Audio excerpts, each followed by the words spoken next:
بسم اللہ الرحمن الرحیم، السلام علیکم۔ عمران خان صاحب پاکستان کو اسلامی فلاحی ریاست کی طرف لے جانا چاہتے تھے اور حکومت میں آ کر انہوں نے جب اس طرف قدم اٹھانا شروع کیے، ظاہر ہے کہ شروع میں مشکلات ہوتی ہیں پالیسیز بنانی۔ مثال کے طور پر 2 سال تو تقریباً قانون سازی میں لگ گئے کہ اپنا گھر اسکیم وہ لے کر آ سکیں، کہ لوگ خود اپنا گھر رکھ سکیں، یا جتنا وہ کرایہ دیتے ہیں اس کی بجائے وہ کچھ رقم دے کر ان کو گھر مل جائے، اور جب اس کی رقم ادا ہو جائے کرایہ جتنا دیتے ہیں اتنی ہی رقم وہ ماہوار دیں، اور اس کے بعد وہ گھر ان کا اپنا ہو جائے۔ تو اس کی قانون سازی میں اتنا وقت لگا، پھر احساس پروگرام لے کر آئے، لیکن جب وہ اس کو آگے بڑھانا چاہ رہے تھے تو پھر ان کی حکومت ہی چلی گئی۔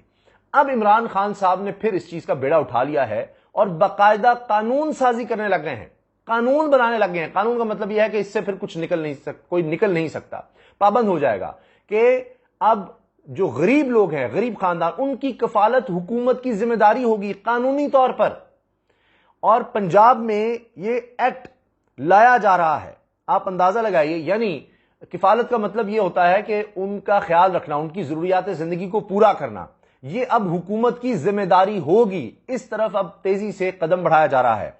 خیبر پختونخوا میں تو ایک اور وعدہ پورا کر دیا گیا عمران خان صاحب نے، جس کو خود ٹویٹر پر آ کر اس کو سراہا بھی اور مبارکباد بھی دی، کہ 2,44,000 طلبہ کی فیس معاف۔ 2,44,000 طلبہ کی، یہ بھی احساس پروگرام کے ذریعے ہے، جس میں خوراک کا بھی اب لایا جا رہا ہے، جس میں تعلیم کا بھی ہے۔ صحت کارڈ تو آپ پہلے ہی جانتے ہیں، اب اس کو بڑھانے کی طرف عمران خان صاحب جا رہے ہیں۔ صحت، تعلیم، روزگار، اور جس طرح طلبہ کے لیے آپ دیکھیے یہ کیا گیا ہے، اب خوراک کی طرف جایا جا رہا ہے۔ اس کے ساتھ ساتھ بڑے اعلانات ہو رہے ہیں، اور پرویز الہی صاحب کہہ رہے ہیں کہ جناب سیلاب زدگان کے لیے خوراک کا بھی، ان کے گھروں کی تعمیر کا بھی، جن کے مویشی ہلاک ہو گئے ان کے لیے بھی، تو ایک کمپریہنسو پلان لے کر آ رہے ہیں۔ تو یہ عمران خان صاحب کو اگر دوبارہ حکومت ملتی ہے تو ظاہر ہے کہ وہ اس کو اور زیادہ آگے لے کر جائیں گے۔ لیکن ابھی راشن کارڈ کی بھی بات ہو رہی تھی، اس کے ساتھ اب جو کینسر کے پیشنٹس ہیں ان کے لیے ادویات کی بات ہو رہی ہے۔ پھر گندم کی قیمت بڑھا کر 3,000 روپے مقرر کرنے کا فیصلہ کر لیا گیا ہے، اس کو مونس الہی صاحب نے بھی اس کو شیئر کیا ہے۔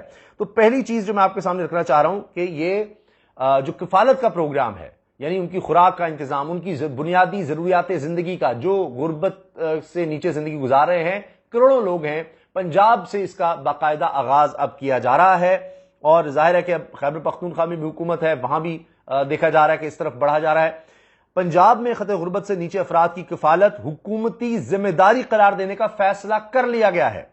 احساس پروگرام ایکٹ کے ذریعے تمام سماجی خدمات کو مربوط بنایا جائے گا، تمام سماجی خدمات، جس میں ظاہر تعلیم، صحت، خوراک، یہ جو بنیادی ضروریات کی چیزیں ہیں، بنیادی ضروریات ہیں، ان سب کے لیے ایک پراپر مربوط نظام بنایا جا رہا ہے، اس کو قانون کی شکل دی جا رہی ہے۔ وزیر پارلیمانی امور راجہ بشارت کی زیر صدارت کابینہ کمیٹی امور قانون سازی کا اجلاس ہوا، جس میں معاون خصوصی وزیر اعلیٰ سینیٹر ڈاکٹر ثانیہ نشتر، صوبائی وزیر علی افضل شاہی، MNA صداقت علی عباسی اور متعلقہ سرکاری افسر شریک ہوئے۔ اجلاس میں پنجاب احساس پروگرام ایکٹ 2022 کے مسودے کی منظوری دے دی گئی، یعنی باقاعدہ اب اس کو قانون کی شکل دی جا رہی ہے، تاکہ حکومتوں پر، اگر تحریک انصاف کی حکومت نہیں بھی ہے تو حکومت پر یہ لازم ہو جائے گا، غریبوں کی کفالت اب حکومت نے کرنی ہے۔ یہ ہے اصل فلاحی ریاست کی طرف قدم۔ معاون خصوصی وزیر اعلیٰ سینیٹر ڈاکٹر ثانیہ نشتر کا کہنا تھا کہ چیئرمین عمران خان کی ہدایت پر احساس پروگرام کو مربوط بنایا جا رہا ہے۔ پنجاب کے 120 سماجی خدمات کی مانیٹرنگ ایک مرکزی بورڈ کرے گا۔ 120 طرح کے اس میں پروگرام شامل ہیں، جس میں جو خصوصی افراد ہیں ان کے لیے سہولیات ہیں، اس میں آپ کو پتا ہے قرض کا پروگرام بھی ہے، کسانوں کے لیے قرض ہے، نوجوانوں کے لیے قرض ہے کہ وہ اپنا خود کوئی کاروبار چلا سکیں، اس طرح کے 120 مختلف پروگرام ہیں، تعلیم بھی اس میں ہے، دیگر ہیں۔ وزیر پارلیمانی امور راجہ بشارت کا کہنا تھا کہ غربت کی لکیر کے نیچے افراد کی امداد کا ملک کا باضابطہ یہ پہلا پروگرام ہوگا۔ غربت کے نیچے جو افراد زندگی گزارے ہیں ان کی امداد کا یہ باضابطہ پروگرام ہوگا، کمپریہنسو پروگرام ہوگا، ان کی کفالت کی جائے گی، ان کی تمام ضروریات حکومت کی ذمہ داری ہوگی کہ پوری کی جائیں۔ اجلاس میں شوگر ملوں کی پیداواری استعداد بڑھانے کے اقدام کو ریگولیٹ کرنے پر غور کیا گیا۔ حتمی منظوری کے لیے ریگولیشن کا معاملہ پنجاب کابینہ کو بھجوایا گیا۔ یہ جناب اس خبر کی پوری تفصیل ہے۔ اب آ جائیے کہ عمران خان صاحب نے جو ایک ٹویٹ کیا کہ تحریک انصاف نے ایک اور وعدہ پورا کر دیا۔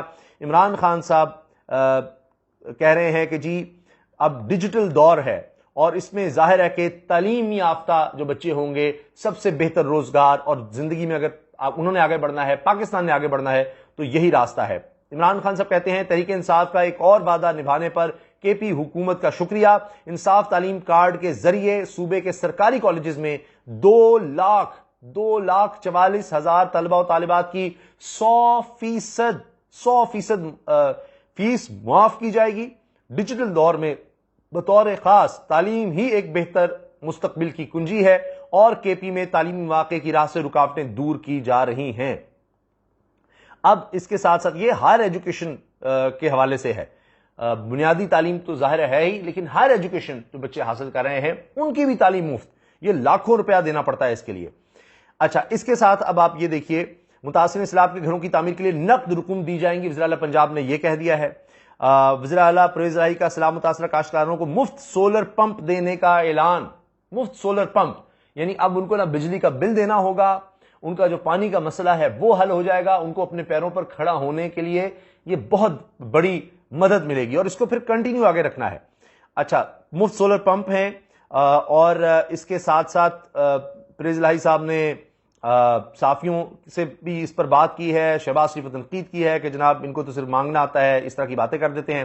پھر انہوں نے کہا کہ جی سیلاب کے دوران جاں بحق افراد کے لواحقین کو ان کی امداد بڑھا کر 10 لاکھ روپے کر دی ہے، جن کا پختہ گھر تباہ ہوا ان کو 4 لاکھ، کچا گھر جس کا ہوگا اس کو 2 لاکھ مالی امداد دی جائے گی، جانوروں کے مالکان کو 75,000 روپے دیے جائیں گے جن کے جانور بہہ گئے، اور پھر انہوں نے یہ کہا جی کہ بے گھر افراد کو خوراک میں 40% سبسڈی دی جائے گی، 40% سبسڈی، یعنی جو 100 روپے کی چیز ہے، دال آٹا وغیرہ، اس میں ان کو 40 روپے جو ہے وہ سبسڈی دی جائے گی، 60 روپے ان کو دینے ہوں گے۔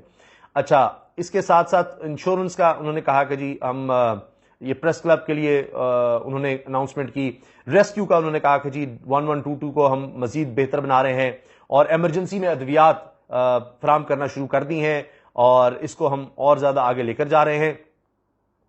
پھر آپ یہ دیکھیے کہ مونس الہی صاحب نے کہا ہے کہ جی اینٹی کینسر میڈیسن جو ہے اس کے لیے government of Punjab has signed a memorandum of understanding with Novartis pharma Pakistan limited for supply of medicine, excellent work by doctor Yasmin Rashid. یہ ان کو سراہا ہے کہ یہ بھی ایک بہت بڑی ایک ڈیمانڈ تھی کہ کینسر پیشنٹس کے لیے ادویات کا معاملہ، اس کو بھی حل کیا جا رہا ہے۔ اب آخر میں یہ عرض کر دوں کہ یہ جو احساس پروگرام تھا اس میں سب چیزیں تھیں۔ صحت کارڈ آپ نے دیکھا، 10 لاکھ روپے تک ایک خاندان ایک سال میں مفت علاج کروا سکتا ہے، اس کی سہولت تھی۔ اب تعلیم کو بھی اس میں لایا جا رہا ہے، تو یہ اس وقت ہے جب وفاق میں حکومت نہیں رہی۔ وفاق میں آپ جانتے ہیں کئی پروگرام بند کر دیے گئے، عمران خان صاحب کی حکومت جیسی ختم ہوئی، وہ جو اپنا گھر سکیم تھی اس کو جس میں بہت لوگ پھر پریشان ہوئے، اب اس کو عمران خان صاحب کو اگر وفاقی حکومت ملی دوبارہ کنٹینیو کیا جائے گا، لیکن اب کوشش یہ کی جا رہی ہے کہ صوبوں کی سطح پر خیبر پختونخوا اور پنجاب میں جہاں تحریک انصاف کی حکومتیں ہیں وہاں جتنا ہو سکے اس کو امپلیمنٹ کر دیا جائے۔ مگر اب دوسری طرف کیا ہے کہ عمران خان صاحب کے پاس جتنا وقت ہے وہ سمجھتے ہیں جلد از جلد الیکشن ہونے چاہیے، لیکن جتنا بھی وقت ہے اس میں ان کاموں کی طرف تیزی سے آگے بڑھا جائے۔ اب آپ دیکھیے رانا ثناء اللہ صاحب نے انٹرویو دیا ہے، جو بھی بات چیت کی ہے شاہ زیب خانزادہ صاحب کے پروگرام میں جیو پر، وہاں انہوں نے عمران خان صاحب پر مذہب کارڈ کا استعمال کیا کہ توبہ نعوذ باللہ یہ تو کوئی پیغمبری کا دعویٰ کرنے والا ہے، اس طرح کی باتیں۔ پھر آپ نے اس سے پہلے میاں جاوید لطیف کو دیکھا، اس سے پہلے آپ نے دیکھا ایک صحافی کے ذریعے ٹویٹس کروائی گئیں، پھر مریم صاحبہ نے اب سے چند دن پہلے اس طرح کا کام کیا۔ تو یہ سارے کلپس کہیں بنائے گئے ہیں، پورا ایک ایجنڈا سیٹ کیا گیا ہے، ایک سازش گھڑی گئی ہے کہ ہم کہاں عمران خان کا مقابلہ کر سکتے ہیں، کارکردگی بھی نہیں کر سکتے، مہنگائی بڑی ہو گئی، ہر طرف سے ہم یعنی ہار رہے ہیں، بری طرح سے ہمیں شکست ہو رہی ہے، ہم کسی صورت نہیں کر سکتے۔ ایک آخری کارڈ بچا ہے اور وہ ہے مذہب کارڈ، اس کا ہر طرح سے بھرپور استعمال کیا جائے۔ مولانا فضل الرحمان ہمارے ساتھ ہیں تو اور تو کوئی حل نہیں ہے۔ تو عمران خان صاحب اس طرح توجہ دے رہے ہیں۔ اب اگر یہ پروگرام جس طرح سے آگے لے جائے جا رہے ہیں، جب لوگوں کو اس سے ریلیف ملے گا تو آپ کا کیا خیال ہے کہ یہ مذہب کارڈ کا اس طرح کا استعمال کو فائدہ دے گا؟ الٹا نقصان اس سے ہوگا اور پہلے ہی ہو رہا ہے۔ لیکن ان کے پاس اب کارکردگی دکھانے کے لیے نہیں ہے، اس طرح کے پروگرامز دکھانے کے لیے نہیں ہے۔ سندھ حکومت میں پاکستان پیپلز پارٹی کی کارکردگی سب کے سامنے آ گئی ہے اور یہی وجہ ہے کہ اب یہ ڈیسپریشن میں اس طرح کام کر رہے ہیں، اور عمران خان دوسری طرف ایسے کام کرتے چلے جا رہے ہیں کہ لوگوں کو بھی یاد رہیں اور واضح طور پر نظر آئیں، وہ جب الیکشن میں جائیں تو کہہ سکیں کہ دیکھیں یہ کام ہم نے کیے ہیں، یہ ہے ہماری کارکردگی، اور اس بنیاد پر ہمیں ووٹ دیے جائیں۔ جبکہ یہ کیا کہہ رہے ہیں کہ جناب عمران خان نے یہ کر دیا وہ کر دیا فلاں، ان کے پاس لوگوں کی فلاح کا کوئی ایجنڈا نہیں ہے۔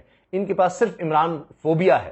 عمران خان اس طرف جا رہے ہیں کہ ان کے پاس دکھانے کے لیے کارکردگی ہو کہ ہم نے یہ کام کر کے دکھائے ہیں. ابھی تک جو موازنہ کیا جا رہا ہے عمران خان کے دور میں پیٹرول کی قیمت کا، ڈالر کا، معاشی ترقی کا، اس میں کہیں موجودہ حکومت قریب بھی نظر نہیں آتی. قریب تو ہے کہ بہت ہی پیچھے کہیں دور جو ہے کوئی دوربین لگا کے دیکھیں تو سمجھ آتی ہے کہ اچھا کہیں موجودہ حکومت کی کارکردگی ہے، پھر بھی نظر نہیں آ رہی. آپ کی اس بارے میں کیا رائے ہے؟ عمران خان صاحب یہ جو قدم اٹھا رہے ہیں کہ آپ سمجھتے ہیں کہ واقعی یہ فلاحی ریاست کی طرف اقدامات ہیں، آپ ان کو سراہتے ہیں؟ کمنٹ سیکشن میں اپنی رائے کا اظہار ضرور کیجیے گا. اللہ حافظ.